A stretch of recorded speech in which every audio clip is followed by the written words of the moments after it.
Israel पर अगले 48 घंटे में कई मिसाइल अटैक हो सकते हैं।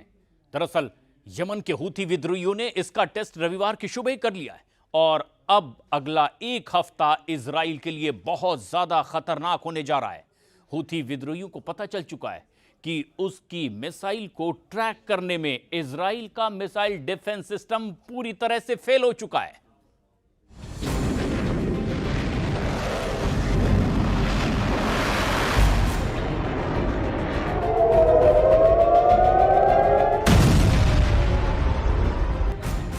मिसाइल लॉन्च होती है और बढ़ जाती है इजराइल की तरफ। और फिर इजराइल से आए वीडियो देखिए।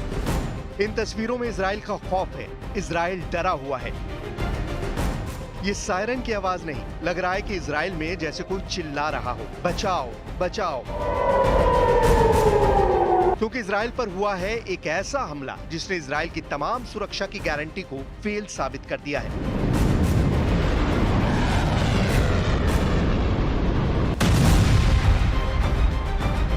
इजराइल की फौलादी दीवार में क्रैक आ चुके हैं। इजराइल की मिसाइल रोकने वाली ताकत पूरी तरह ढह चुकी है और इस वक्त सबसे ज्यादा टेंशन में अगर कोई है तो वो है इजराइल के प्रधानमंत्री बेंयामिन नेतन्याहू।